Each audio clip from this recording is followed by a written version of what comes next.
Good morning, class. Today, what we're going to be going over is how the sum of opposites equal zero. So, first thing we need to do is what is an opposite? If I said, let's start with, for example, the number 7. What is the opposite of 7? That's simply negative 7.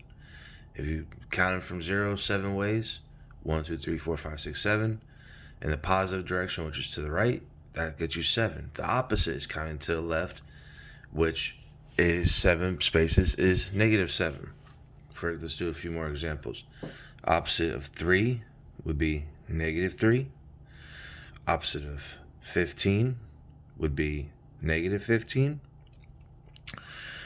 And this works both ways. It's not just saying the positive and the negative. So what is the opposite of negative 5? Simply 5. This works for any whole number you have. This opposite of 2,279 is negative 2,279. Okay, so let's show what this means on a number line. Okay, so here, and please excuse my poor drawing skills, but so you start at 0 and we count positive or negative, whichever number you want to start with. We're going to start with 3. So we count 1, 2, 3. So now you're at 3. So we've established what our opposites are. So we know we're at the number 3. What is the opposite of 3? Negative 3. So let's count backwards from 3. 1, 2, 3. So the sum of 3 plus negative 3 equals 0. Now let's do another example.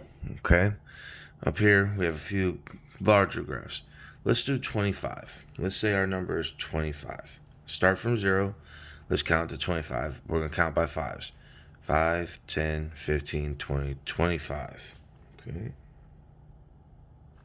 So what is the opposite of 25? Again, negative 25. All right. On the test, we'll have a few questions where we're going to identify the opposites to help you remember. So if we're at 25 and we do the sum of the opposite, count back, 25 will get us back to 0. Now, does that work the same way if you started at negative 25? Let's say our number was negative 25. So from 0, we go down 25 spaces to negative 25. What is the opposite of negative 25? Again, 25. So we're going to count back 25, and that will get us right back to 0. It works in both directions. No matter which way you start, which way you begin, you will get back to 0. Now, there is one situation where you will not get back to 0, and we're going to show that down here. The sum of opposites will not equal 0 if you don't start at 0. Okay? So let's say you have $2 in your wallet. So we're starting at the number 2. Okay, you have $2 in your wallet. Then a friend gives you $3 that they owed you. But then you spend $3 at 7-Eleven getting a snack. Where do we end up? So let's show this on the number line. She started at 2. The friend gave you the $3 they owe you. So that's 1, 2, 3. Now you're at 5. So you started at 2. They gave you the 3. The opposite of 3, negative 3, which you spent at 7-Eleven getting a drink, getting a piece of candy, whatever. So let's count back 3. 1, 2, 3. We are back now at 2, not at 0. So it's very important that you realize your starting point. If you're starting at 0, the sum of opposites will be 0. If you're not starting at 0, you're going to get sum of opposites will bring you back to your starting position. So now that we've seen that on a number line, let's see how that looks in algebraic terms. So 10 plus x equals 0. So what this is saying, if you're at 10, what do you have to take away from 10 to get to 0? Again, we are doing the sum of opposites. So 10 plus negative 10 will equal 0.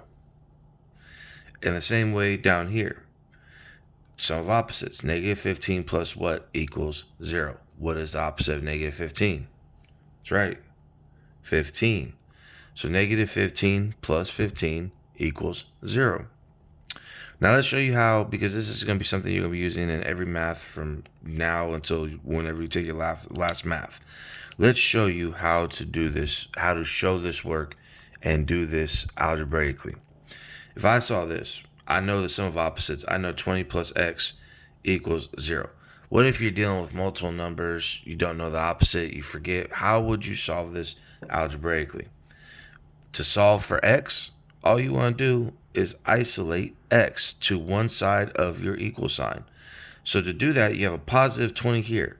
So if you wanted to take away that from that, all you would do is subtract 20. And if you'll notice, negative 20 is the inverse, the opposite, of 20.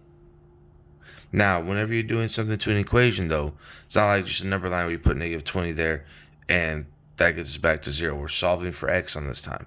So whatever you do on one side of the equation, you have to make sure you do on both sides of the equation.